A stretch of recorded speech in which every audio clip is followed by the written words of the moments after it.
அனைவருக்கும் வணக்கம். Welcome back to Thilaksmani YouTube channel. இந்த பதிவில் நம்ம என்ன பார்க்க போகிறோம்னு பார்த்தீங்கன்னா, நிறையா பேர் 48 நாட்கள்லேருந்து 21 நாட்கள்லேருந்து 11 நாட்கள் 7 நாட்கள் அப்படின்னு சொல்லிட்டு முருகப்பெருமானுக்காக தைப்பூச விரதம் இருக்கிறதுக்குன்னு தொடங்கிட்டாங்க.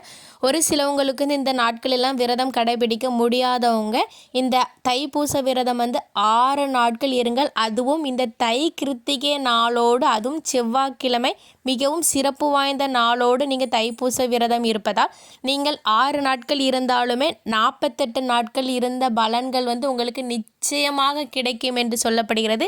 அதனால் இந்த நாட்களை தவற விட்டவர்கள் கண்டிப்பாக இன்றையில இருந்து, அதாவது ஜனவரி 27 செவ்வாய்க்கிழமையிலிருந்து பிப்ரவரி 1ஆம் தேதி ஞாயிற்றுக்கிழமை வரை நீங்கள் தைப்பூச விரதம் இருந்து முருகப்பெருமானை வழிபாடு செய்யுங்கள்.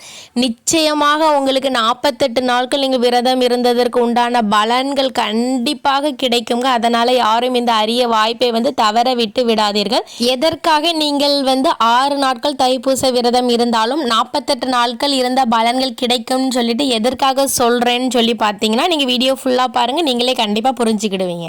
நம்மளுடைய சேனலை சப்ஸ்கிரைப் பண்ணாமல் பார்க்குறவங்க கண்டிப்பாக சப்ஸ்கிரைப் பண்ணிட்டு பாருங்கள். வாங்க இப்போ நம்ம வீடியோக்குள்ள போகலாம். பொதுவாகவே நாம் முருகப்பெருமானை நாம் தினம்தோறும் தரிசனம் செய்துவிட்டு வரலாம். இருப்பினும் இந்த கிருத்திகை நாளன்று முருகப்பெருமானை வழிபடுவதற்கு மிக உரிய நாள் என்று சொல்லப்படுகிறது. அதுவும் இந்த தை மாத கிருத்திகை ஜனவரி 27ஆம் தேதி செவ்வாய்க்கிழமை அன்று வருவதால் நமக்கு இரட்டிப்பு பலன்கள் அள்ளி அள்ளி தரும் என்று சொல்லப்படுகிறது. அதுவும் இந்த தை மாத கிருத்திகையில் குழந்தை பேருக்காக காத்து கொண்டிருப்பவர்கள் அன்றைய தினத்தில் விரதம் இருந்து முருகப்பெருமான் ஆலயத்திற்கு சென்று முருகப்பெருமானை வணங்கி 2 நெய் தீபங்கள் ஏற்றி வழிபாடு செய்வதால் நிச்சயமாக அவர்களுக்கு குழந்தை பேரு கிடைக்கும் என்று சொல்லப்படுகிறது.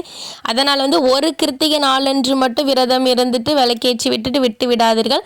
தொடர்ந்து ஒரு 5 மாதம் ஒரு 3 மாதம் சொல்லிட்டு நீங்களே ஒரு வேண்டுதல் வைத்து முருகப்பெருமான் ஆலயத்திற்கு சென்று வழிபாடு செய்யுங்கள். நிச்சயமாக உங்களுடைய வேண்டுதல்களையும் பிரார்த்தனைகளையும் தமிழ் கடவுளான கந்த கடவுள் முருகப்பெருமான் நம்மளுடைய பிரார்த்தனைகள் அனைத்தையும் நிறைவேற்றி தருவார். எந்த ஒரு கோரிக்கை, எந்த ஒரு வேண்டுதல்கள் இருந்தாலுமே நம்பி நமக்கு இது செஞ்சு தந்துருவாருங்கிற ஒரு எண்ணத்தோட நீங்க இருங்கள், நிச்சயமாக உங்களுக்கு கிடைக்கும். சரி, இப்போ நம்ம 6 நாட்கள் விரதம் இருக்கிறதுனால 48 நாட்கள் பலன்கள் எப்படி கிடைக்கும்னு சொல்லி பார்த்துடலாமா? எல்லாருக்கும் முருகப்பெருமானுக்காக தைப்பூசத்திற்கு விரதம் இருக்கிறதுக்கு ஆசை இருக்குங்க. இருந்தாலும் சந்தர்ப்ப சூழல் நிமித்தமாக தான் அவங்களால விரதம் கடைபிடிக்க முடியாமல் போயிருக்கும். அதனால் நீங்கள் இந்த 6 நாட்களும் முருகப்பெருமானை மட்டும் மனமுருக நினைத்து வழிபாடு செய்யுங்கள். நிச்சயமாக உங்களுக்கு அந்த 48 நாட்களுக்கு உண்டான விரத பலன்கள் உங்களுக்கு அப்படியே கிடைக்கும்.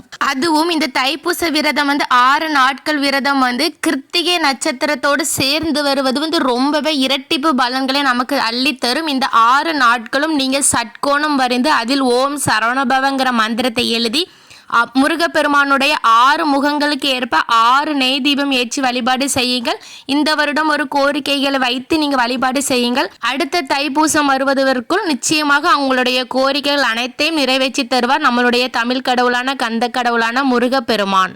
அதுவும் இந்த தைப்பூச விரத நாட்களில் சட்கோண தீபம் காலையிலும் ஏற்றுங்கள், மாலையிலும் விளக்கேற்றுங்கள். உங்களுக்கு நெய் ஊற்றி தீபம் ஏற்ற முடியவில்லை என்றால் நல்லெண்ணெய் ஊற்றி பஞ்சு திரி போட்டு தீபம் ஏற்றி முருகப்பெருமானை வழிபாடு செய்யுங்கள். ரொம்பவே விசேஷமானது. மேலும் நீங்கள் இந்த 6 நாட்கள் தைப்பூச விரதம் இருக்கும்போது உங்க வீட்டின் அருகில் முருகப்பெருமானுடைய ஆலயங்கள் இருந்தால் தினமும் சென்று வழிபாடு செய்யலாம். ரொம்பவே நல்லது. அப்படி இல்லை என்றால் பிப்ரவரி 1ஆம் தேதி ஞாயிற்றுக்கிழமை அன்று தைப்பூசம் வருகிறது. அன்றைய தினத்தில் மட்டுமாவது ஏதாவது ஒரு முருகப்பெருமான் ஆலயத்திற்கு சென்று முருகப்பெருமானை வழிபாடு செய்யுங்கள்.